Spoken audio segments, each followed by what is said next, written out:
She is absolutely amazing. So please welcome Justine Damond today.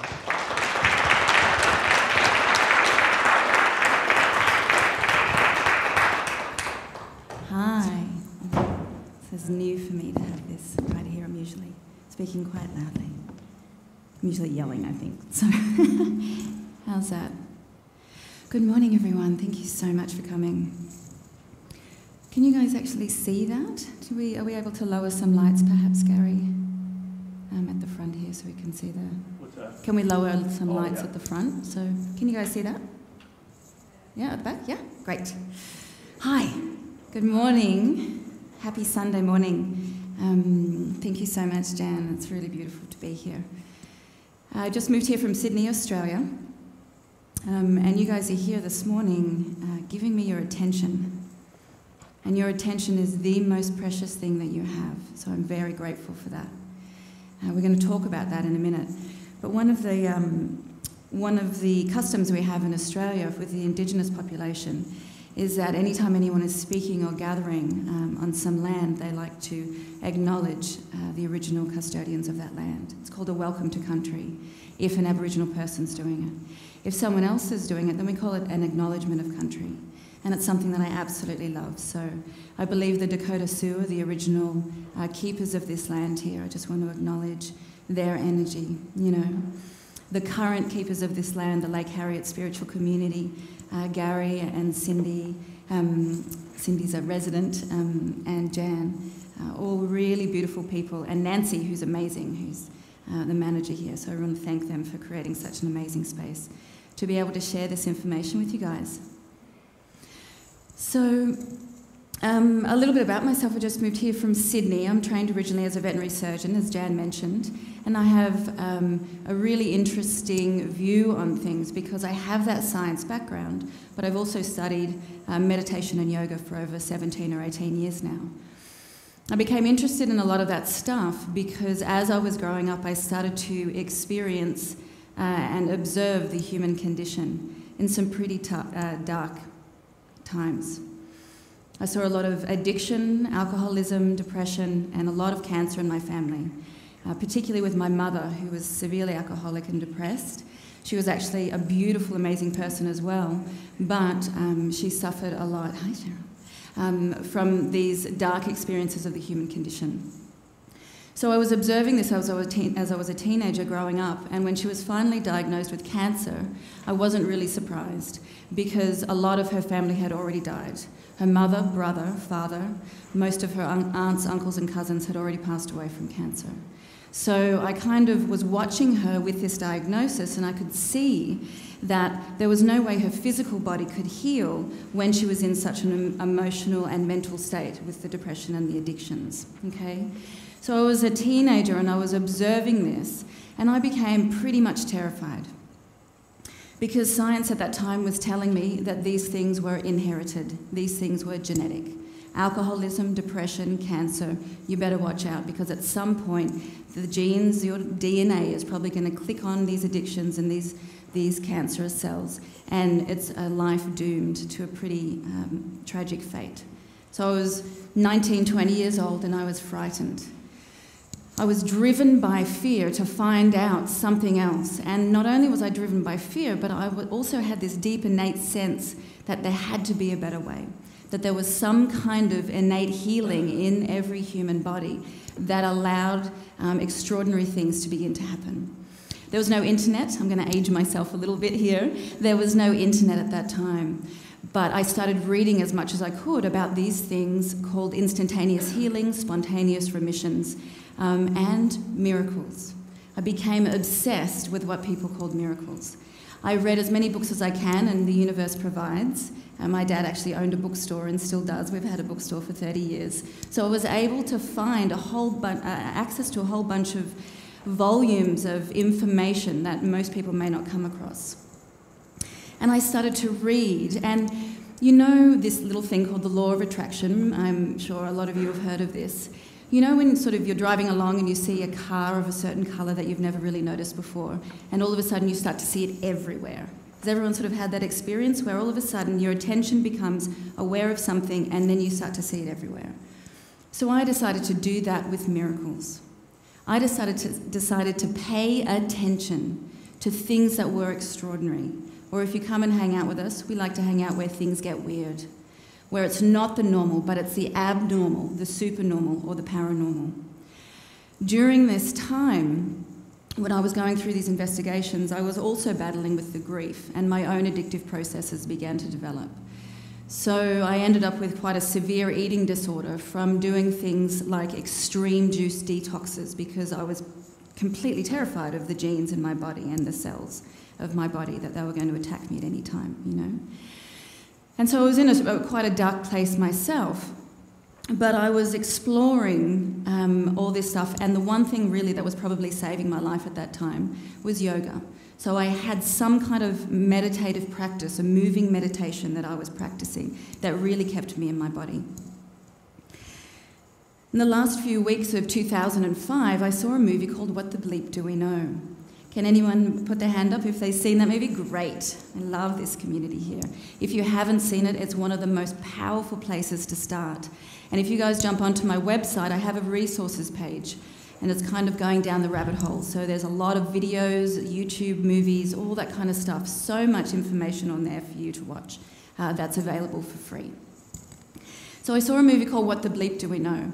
And on the 1st of January 2006, I found myself sitting up on my bed.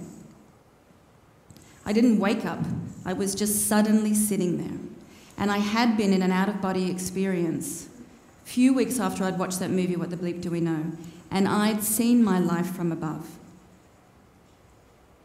I viewed my life from above, all 26 years of it, or actually I haven't calculated what age I was then. But I saw this pattern, and I saw these repeated cycles of the same relationships, the same experiences, the same emotions again and again and again. And there was one common denominator, and that was me. And I thought, oh crap, it's me. There is only one person that can change any of this, and there's only one person who's been responsible and involved in every single one of those experiences. During that out-of-body experience, I heard one of the lines from What the Bleep Do We Know over again and over again and over again. And it said, in this infinite sea of potentials, why do we keep recreating the same reality again and again? It turns out that that voice that I heard in that out-of-body experience was the voice of a man called Dr. Joe Dispenza. A few years later, I was home in Australia, and I came across his book called Evolve Your Brain. Has anyone heard of Dr. Joe Dispenza? Yep. So Dr. Joe Dispenza is one of the presenters in What the Bleep Do We Know? And he has a fascinating story. And remember, what I was starting to pay attention to were miracles. I wanted to see and meet and hang out with people that were creating this kind of stuff in their life. And so I became very attracted to the work of this person. So Dr. Joe was an amazing guy. I guess you'd probably call him an A-type personality. About 30 years ago, he's super productive. He was a yogi. He would get up at 4 o'clock in the morning to practice yoga. He was a chiropractor. He was already a hypnotherapist. And he was training for a triathlon, just because he had so much spare time, you know? And so he was actually competing in the triathlon. And during the bike leg of the triathlon, he saw the man who was, the policeman who was waving people through, give him the signal to come ahead. He cycled down the road, but there was a little old lady in an SUV who didn't see them. And she came straight into him and she hit him head on his cycle. And he flew through the air and he landed on the road on his butt, like that. This is his spine. You can imagine the compression impact that happens on the spine when your whole body flies through the air at speed and lands on the tarmac. He experienced compression fractures all the way down his spine, but the little lady didn't know that she'd hit him, and she kept driving, and she was coming towards him. He grabbed onto the bumper and he was dragged along the road for a little while before she realised and saw what was happening, and she stopped the car and he rolled away and he lay there. He could feel the blood pooling around his spine. Remember, he was already a chiropractor, a yogi, a hypnotherapist, and a meditator. And he knew one thing: this isn't good. So they took him to the hospital, and he had 4 specialists come from around America to give their opinion on what the best process would be for him. A titanium rod should be fused to your spine, they said. A piece of metal, and we'll try to piece all those bits of bone back together. You may walk again, but we're not sure. If you do walk again, it's unlikely you'll ever be without pain. And of course, you won't have much movement there because you have a titanium rod fused to your spine, from the thoracic down to the lumbar. Pretty bleak situation. But because Joe was a yogi and a chiropractor, and he already had an innate sense of this great intelligence within us, he decided to take his healing on for his own awareness and his own choice and his own decisions. He had himself discharged from the hospital, and he went home, and by the way, he had to lay face down, because if he sat up, some of the floating fragments of his spine might lodge and change their position and sever his spinal cord. Pretty scary spot to be in. So Joe was laying face down for a while in his home, and he came up with his own healing method. The people who had been giving him the suggestions to have the surgery said he may walk within a year if he had the surgery done. With his own healing modality and his own attention and his own decisions, Dr. Joe Dispenza was back at work seeing clients in 10 weeks. His spine, which had had fragments that had completely separated, had realigned themselves and completely healed in 10 weeks. Pretty spectacular stuff. So I read about this stuff and I was like, I want to hang out with this guy, okay?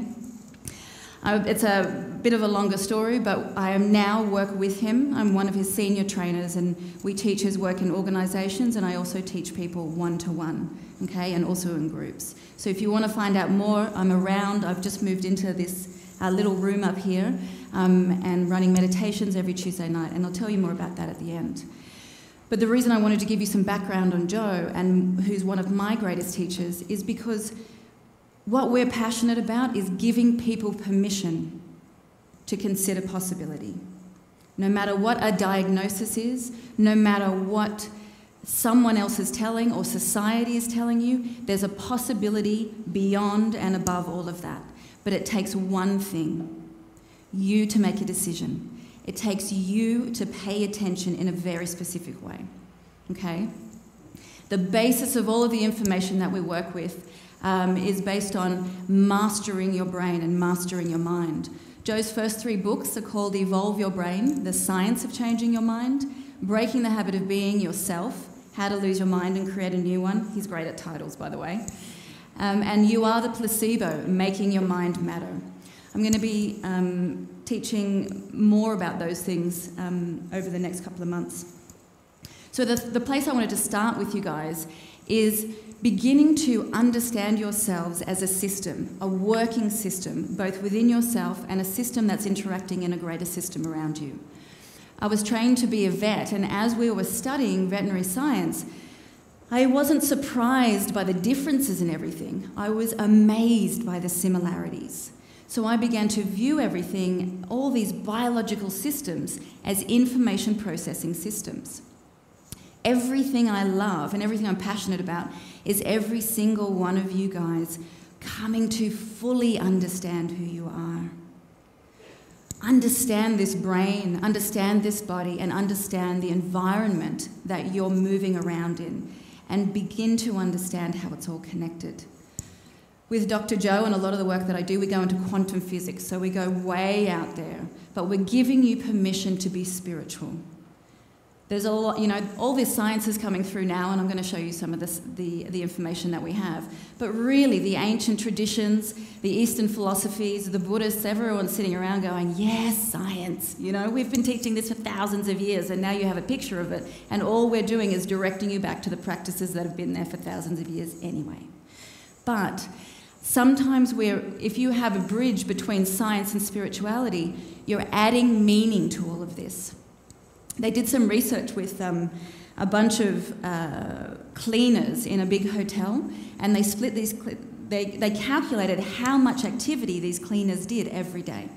Okay, because they're very physical and they're cleaning room after room after room. And a lot of these people were overweight. And so they calculated their calorie expenditure, and they realised that these people were actually doing way more than the recommended daily exercise routine to lose weight. So they sat them down, they separated them into two groups. They sat one group down and they said, do you guys know that if you went to the gym and did this amount of calorie burning, you would be losing weight? And the other one was the control group. They didn't tell them anything. So then they sent them back to work, and everyone just did the same amount of work they were doing before, but these women started to lose weight because meaning had been added to their understanding of what they were doing. Do you guys understand that? They had a new belief about their daily experience, and the weight began to drop off them. Nothing happened with the control group. So I want to add meaning to you guys. I don't want you to sit down and meditate because someone told you it'll work for you. I want you to see an image of your brain and begin to fall in love with how and why meditation works, okay? Does that sound good? Yeah? Okay. So the first thing I'd like you to start to consider is there's a difference between your brain, your mind, and your consciousness. Your brain is like this squashy grey thing in your head. If I took your brain out of your head and put it next to you on your chair, it's not really going to do very much. And neither are you, because I just took your brain out. Yeah? But when I put it into you as a working system, it begins to function. So your brain is an organ in your body, okay? Your heart is an organ, and it has a function. It functions to pump blood around. Your lungs are organs. They have a function. When they're active, they're receiving and moving oxygen around the body. Your liver has a function. When it's active, it's detoxifying your blood. You guys with me on this? Yeah? Your brain, when it's active, produces electrical impulses along pathways in the grey matter, and these are thoughts. So the activity of the brain produces thoughts. And if you have a bunch of happy thoughts, then you have a happy state of mind. You have a bunch of sad thoughts, you have a sad state of mind. So one of the ways, and this is a very basic way of looking at it, but the only way you guys can ever get in to change your system as a working system, and if it's not working properly, you want to see how you can kind of get in there to alter things. The only way you can do it if it's simplified for you, if it's accessible and practical for you. So your physical brain, when it's active, produces the mind. But think about this.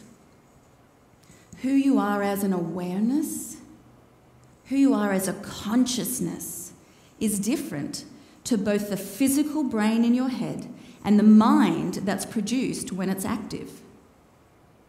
How do we know that? Because you can separate yourself out from the thoughts that you're thinking. You can observe the activity of your mind. Not only can you observe what you're thinking and also feeling, but you can change it. You can notice the thoughts you're thinking, interrupt them, and redirect them. Please realize how extraordinary you are. Just by changing your mind, you are changing the function in the moment of one of the most powerful supercomputers in this universe. You are doing that. This awareness that is separate from your brain and the function of the brain, which is the mind, you're this great observer on the outside, and you can change it. Your brain can change. There's this concept in science called neuroplasticity. Who's heard of neuroplasticity? Great. Oh my God, you're a great group. I love you. So science, we live in an amazing time on the planet. Science has a wonderful, wonderful way of making sweeping statements that turn out to be not just a little bit wrong, but completely wrong. Yeah? So the world is flat. Yes, we absolutely know this. And then someone gets in a boat and sails around and doesn't change direction and ends up right back where they started. So then they're like, well, we now have to change all these paradigms that we had based our entire civilization on. Western science is amazing. It's wonderful for trauma and for healing, but for chronic conditions that are developing over a long time, it doesn't seem to be working very well. And there are and Western science always wants photographs of things, okay? So it bases itself on what it can take pictures of and what it can replicate again and again and again and again, so it can focus on it as the norm. So we didn't know a lot about the brain because we couldn't take any pictures of it. Up until about 20 or 30 years ago, when they began to expand their ability, build new machines, take new images and new pictures. And they discovered this thing called neuroplasticity. So neuro just means the brain. Neurons are nerve cells. Neuroscientist is a brain scientist, yeah?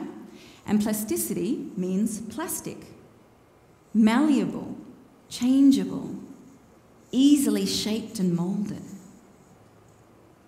When we were growing up, we were told your brain is fixed, it is rigid, it is permanently wired. That is not true. Your brain is extraordinary. It can grow and change just like a garden. It's very organic. In fact, it can grow and change with every thought that you think. Notice I said it can change with every thought that you think. I didn't say it does change. And why is that? Because most people don't think new thoughts. 95% of the thoughts that run through your awareness in a 24-hour period are repeated old thoughts. They're familiar. 95% of the emotions you feel on a daily basis are familiar emotions that you have felt over again and over again in your lifetime. 95% of the behaviors and the actions and the activities of you on a daily basis are repeated. You've done them before. And so what's the definition of insanity? Doing the same thing over and over again and expecting a different result, you know? So we find out through neuroscience that our brains are literally records. Our brains, the architecture, the very grey matter, the cellular structure, the neurological pathways that are ingrained in the grey matter of our brains represent one thing: the past. Every thought you've already thought, every environment you've experienced is tattooed in the recesses of your mind. And you're trying to use a brain that represents who you were to become who you want to be. You guys see kind of a little catch-22 here? So there's an amazing piece of research they did with a bunch of people who had never played the piano before, once they started to be able to scan people's brains. So when they scan your brain, they're looking for increased blood flow. They're looking for changes in electrical activity. They're looking for changes in the electromagnetic frequencies around there. They're looking for increased cellular density, okay? So there's new tissue growing in places. So once they started to be able to do this, they were curious about what it takes to learn a new skill.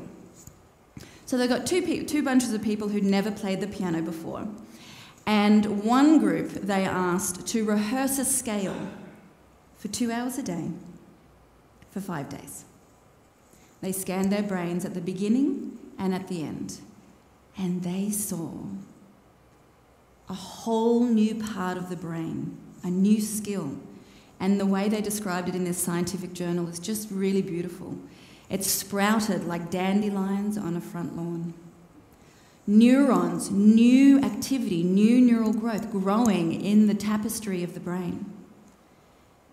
Because these people had paid attention in a certain way for 2 hours a day, 5 days, for 5 days, moving in their body in this particular way. But then, remember, I like to hang out where things get weird.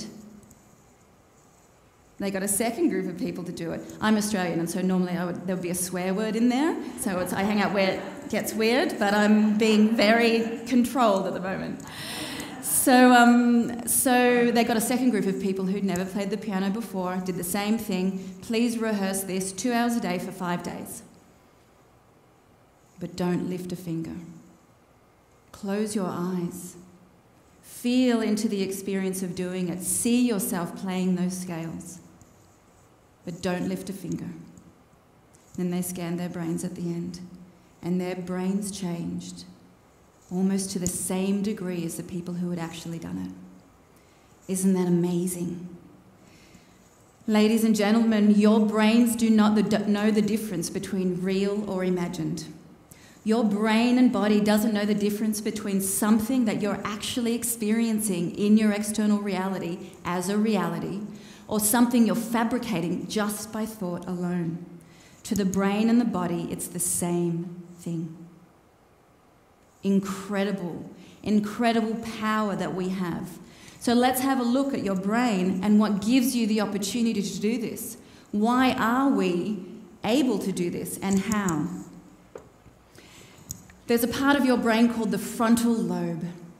Please take your hand, everybody, and place it on your forehead. Where you place your attention is where you place your energy. Thank you. Feel into the area behind that. Close your eyes even. Because if you begin to feel underneath your hand in that frontal lobe, by paying attention there, you're creating energy there.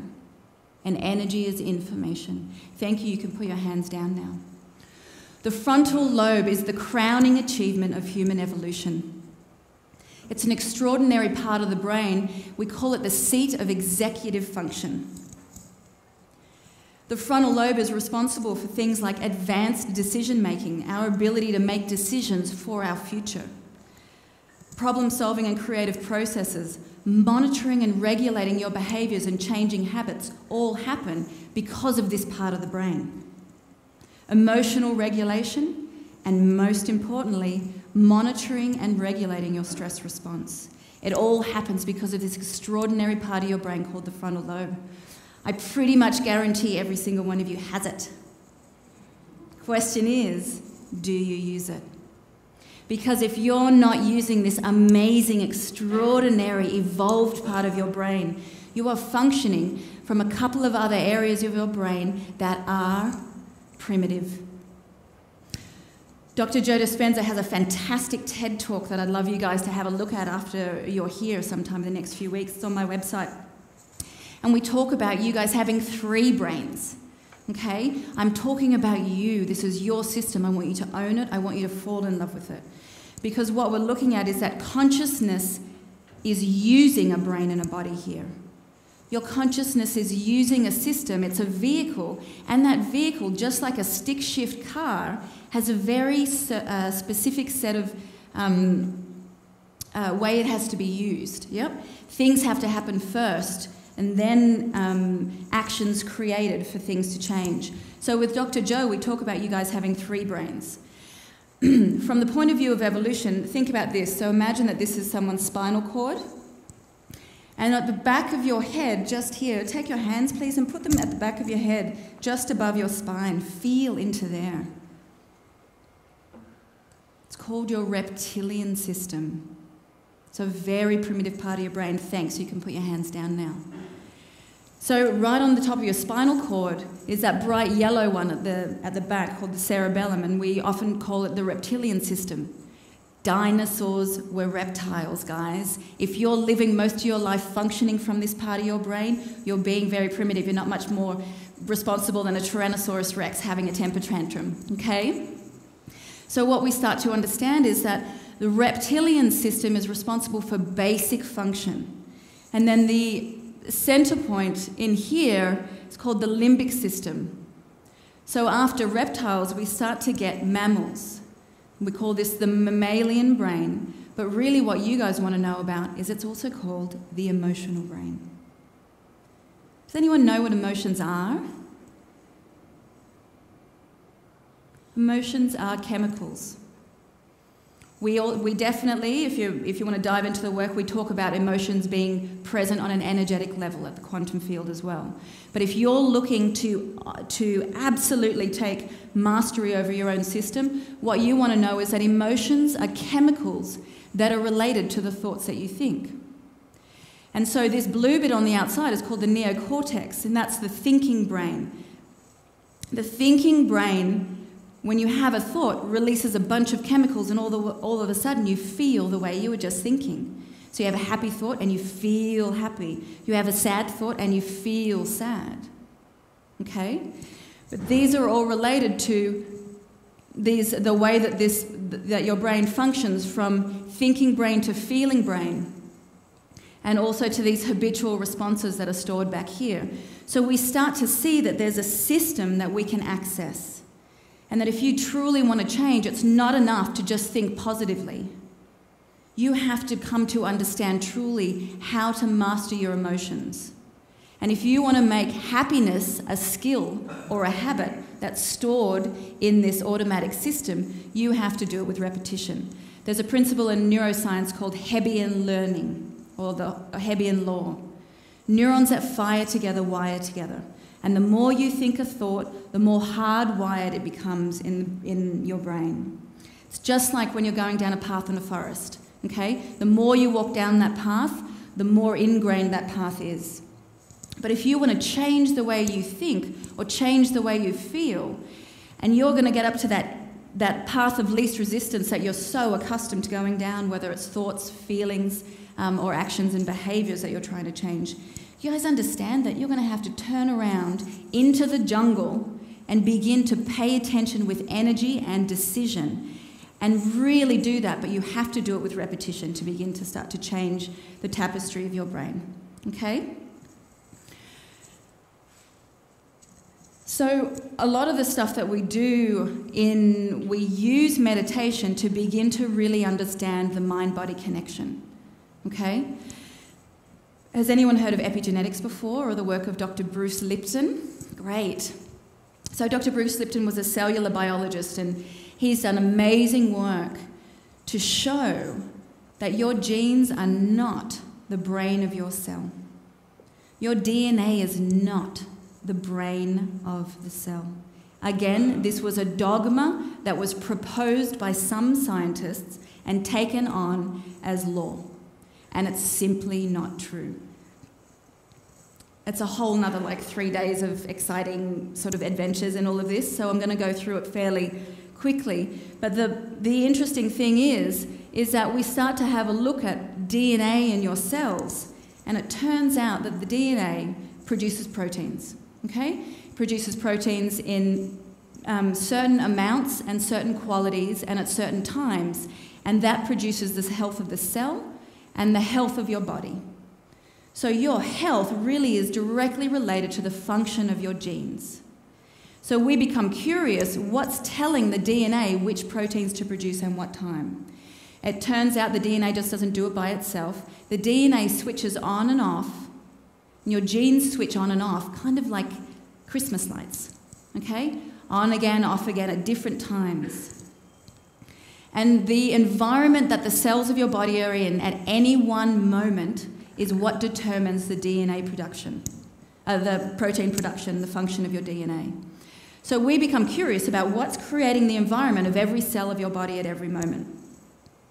Your diet definitely affects it, okay? That's a kind of a no-brainer. What you eat changes the environment that the cells of your body are in, and it'll change the signals to your genes. Your lifestyle choices, if you choose to hang out in a smoky bar and the environment's really intense, it's going to change the environment your cells are in. Again, a kind of a no-brainer. But where we like to hang out is the understanding that it's your thoughts and your emotions that on a moment-by-moment basis change the information going to your cells. And this direct mind-body connection is where the power lies, both for your everyday happiness and your state of health, and also for those people who are looking to change something that that's been described to them as chronic disease processes or anything like that, anything genetic. So we start to have a look at the stress response, because the stress response is directly related to which part of the brain you're using. You have that spinal cord with the primitive reptilian system, then you have the mammalian system, then you have the neocortex on the outside. Now these inner systems are really responsible for the stress response. The stress response is a primitive biological response designed to keep you safe from a saber-toothed tiger. It's a primitive biological response. And the instant that it goes off, it's sending signals to the cells of your body to wait. Hold on, don't regenerate, don't repair, we haven't got time, we need to store energy, just wait. Decide what proteins are essential, and anything that's not essential, put it to the side. Don't make it at the moment, we don't have time, we're about to be attacked by a saber-toothed tiger. Okay? So there are 3 problems with the stress response in modern day. Because remember, we have these things, these frontal lobes. We have the opportunity to use them. You know, there's only one other animal on the planet that has a frontal lobe developed anywhere near the same degree as humans. Who knows what that is? Dolphins. Isn't that extraordinary? Amazing. And you know the killer whales, the orcas that they have in SeaWorld? They have huge limbic systems in the centre, huge emotional experiences, which is why that movie Blackfish about keeping them in solitary confinement is so hideous, you know, because we know that they are capable of exquisite levels of emotion. But that's a sidetrack. It's my vet stuff. I always tell animal stories. So we become really curious as we begin to master our system. We want to be using our brain. So it's your ability to observe your thoughts and choose your thoughts and emotions that determines your health. I apologise for these strange words because when I took it from my stick and put it on Gary's computer, it kind of changed things around. It's supposed to say evolve. So I'm inviting people to begin to evolve from functioning from primitive stress response daily, by choosing to start to become aware. Now, as I said, there's 3 problems with the stress response in modern day. First of all, it's not enough to tell people, don't stress out. Do you know what I mean? Everyone's like, yeah, that's really helpful, thanks very much. I don't know how to do that. So what I want you to know, there are 2 pathways that run right next to each other in your body. One has experiences of stress response, so it'll increase your heart rate. It pumps all the blood to your extremities to get you ready to run from that saber-toothed tiger. It moves away from digestion and your internal organs, so because you don't have time to digest, you're running, right? And so the other, though, is there's another pathway called the parasympathetic system. This is your default setting, or it's supposed to be. It's amazing. The parasympathetic system is beautiful. Your body's intelligence knows what to do. But you are the one responsible for determining what's being stimulated at any one time. Think about it as a gate. The truth of it is, at the biological level and the neurological level, they're not mutually exclusive. But I always simplify stuff. I'm like, unless I'm actually being chased by a saber-toothed tiger, this should not really be stimulated, okay, to the level of the stress response. So we have 3 problems with the stress response in modern day. Frontal lobe. Superhuman amazingness in here. But you better use your superpower for good and not evil. Because you can make thought more real than anything else. You can turn the stress response on just by thought alone. You can come home from work and sit down, and with all the things you could possibly think about, you choose to remember the horrible thing that happened to you at work. And all of a sudden your brain and body think it's happening again. And you experience that moment as if it's happening in real time, flooding the body with chemicals of stress and anger and resentment and judgment, wiring thoughts of being judged and victimization in your brain again and again. And then you stop thinking about it for a minute, but you get addicted to it. You think about it again. So we can make thought more real than anything else. We can predict a worst-case scenario of the future, or we can remember something and our brain and body think it's happening now. The second problem is most people don't know how to turn it off. It's all right. Life is pretty intense on the planet at the moment, you know, and we're co-creating, so we're trying to work with each other, and every now and then you might bump into a few heads, yeah? So the stress response will go on, but how will you turn it off? It's really important to have tools and techniques. Don't worry, we're going to find out in a couple of minutes. My favourite ones for you guys to use.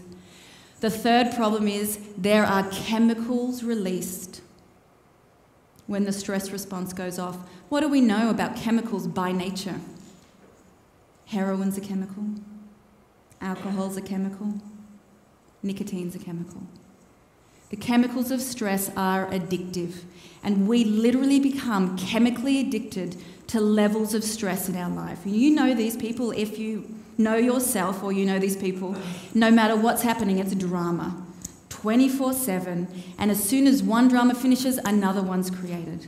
And then we go into the internal experience of addiction to drama and stress, and then the external creation of it with that law of attraction thing. You know that little law of attraction that never kind of goes away?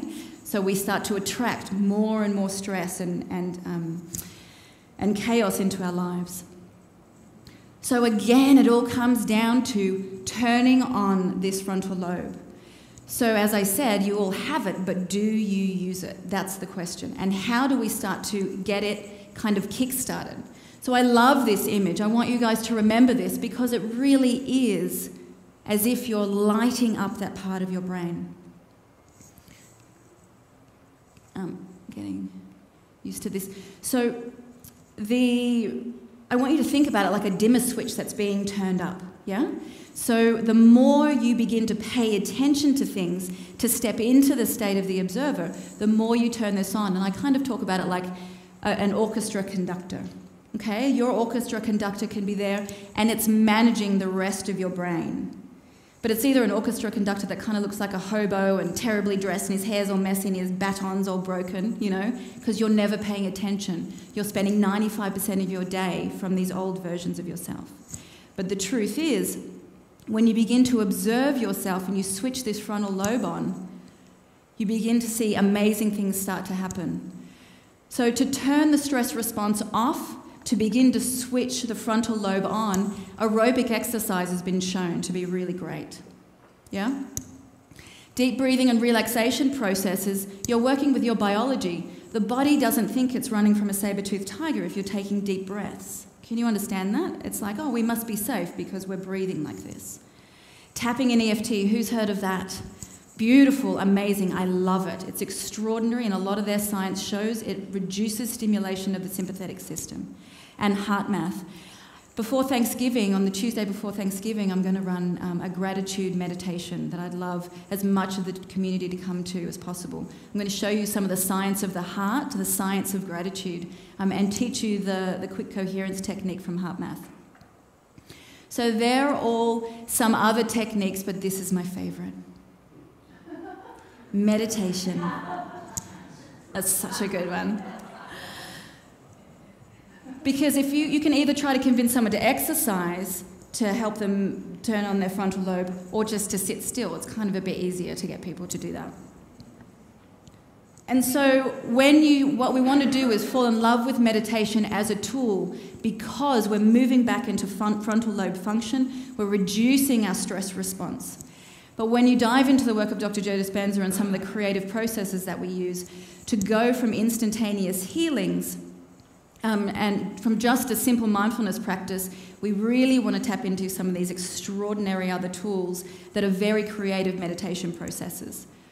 So there are two things we look at with the actual process of meditation to change the way your brain functions. One of them is that we're looking for you to come back into frontal lobe activity. The second is brain wave activity, okay? We're looking for we can tell when we measure the way your brain is functioning if you're in something called beta or high beta, which is stress, yeah? We want to drop you down into alpha, which is either a light meditation or relaxed thinking. And then if you go deep into that, then you go into a theta state. So a lot of you probably have heard of theta meditation. So that's a sweet spot, really connected to the divine, to, you know, all that kind of stuff. So we know that this process called open focus meditation gets you into alpha and theta. We've done the neurofeedback. We've measured people doing it, and we've seen that this works. So it's the process that I use on Tuesday night meditations if you guys want to come along. The difference is that we're asking you not to focus. The mind always needs something to do, okay? Its nature is active.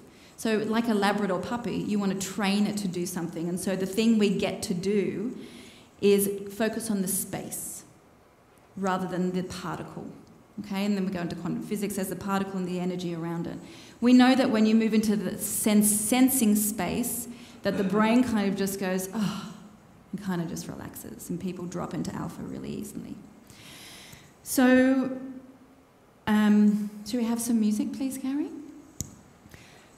So just one more description of it. If I had a balloon here and I asked you guys to focus on the balloon, most people would probably focus on the kind of the shiny surface. Do you understand that? But if that balloon was filled with a coloured gas and I popped it, for a split second there'd be like a balloon-shaped area of coloured gas. Does that make sense for you guys? Yep. So I'm wanting you to feel the sensation or the volume of space. The way I like to do it is to imagine something's illuminate. I don't think you got That's it my right. other interdimensional friends. I think it affected this too. Bat phone to the universe. I like to imagine things are illuminated. Some part of you's lighting up. Okay? So this is my friend's voice, a woman from Australia. If you guys could please close your eyes. And first of all, we're going to step into the state of the observer by noticing your breath, just feeling the sensation of your breath. You may notice the rise and fall of your chest. You may notice your breath as it passes over your upper lip or across your nostrils.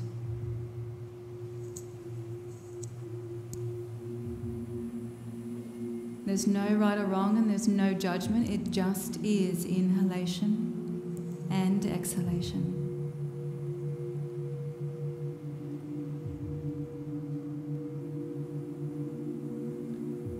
Now I'd like you to take your attention and direct it to your nose. You might imagine that the whole of your nose is glowing with light. Please feel the volume of space that your nose takes up in space. If your mind wanders, back to the nose and just feel the light and space of your nose in space.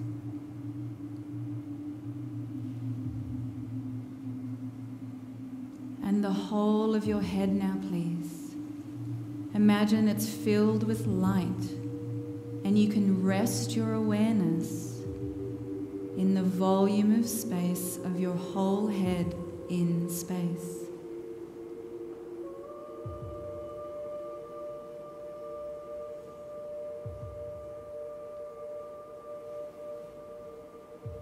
Whole body now, please. Whole body flooded with light. And you're just resting your awareness there, feeling the space and the light of your whole body in space.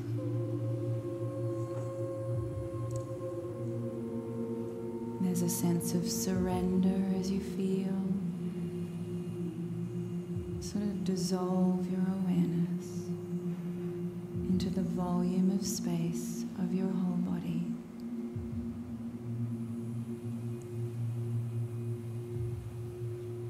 Imagine your body's glowing and you can feel the space around your body.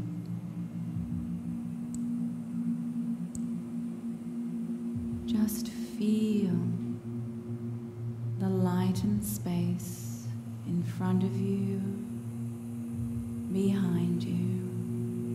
There's no boundary. It's just a sensation of energy and space.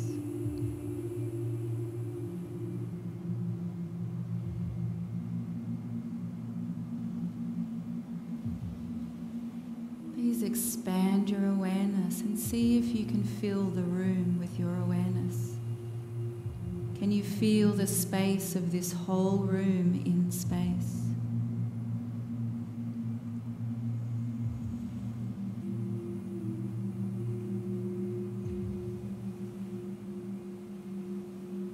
And there's no right or wrong.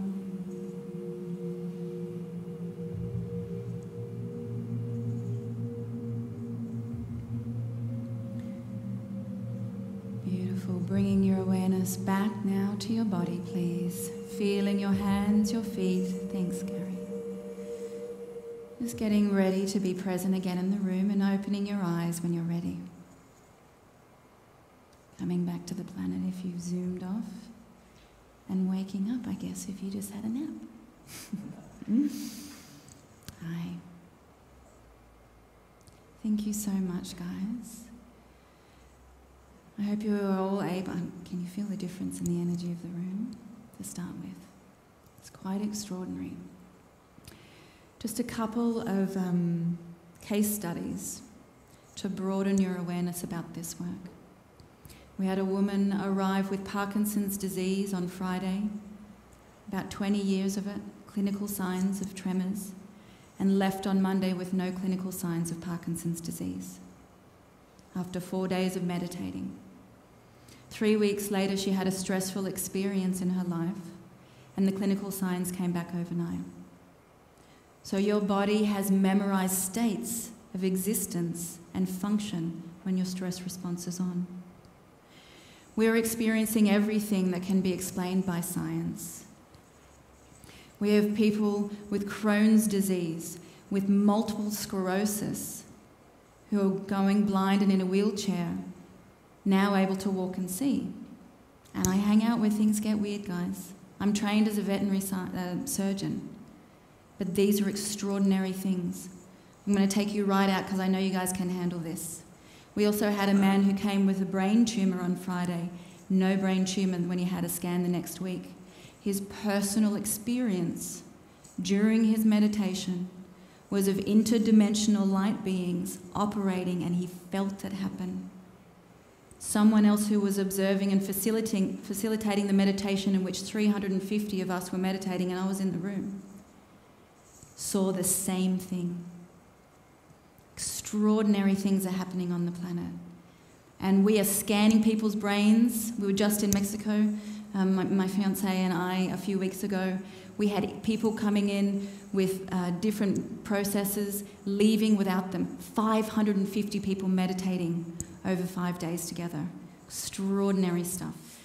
Okay, if you could please close your eyes and take your awareness into the center of your chest.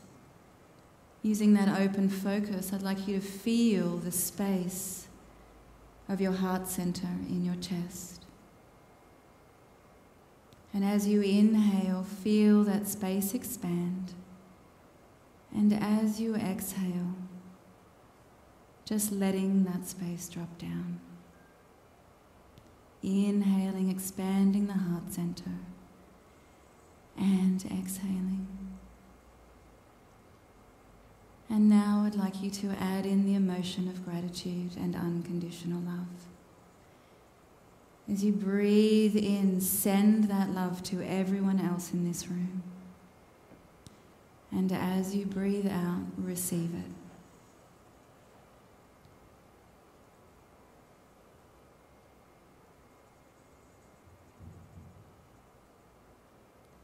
Inhaling, thanking everyone here for this collective. And exhaling, recognizing your part by showing up.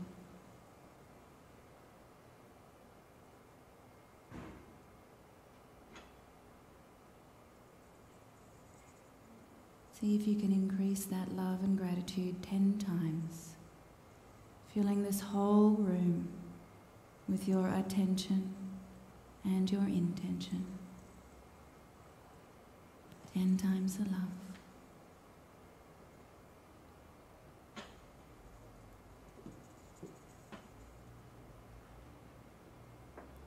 Wow, beautiful. Thank you so much. Am I supposed to do something else, Gary? No?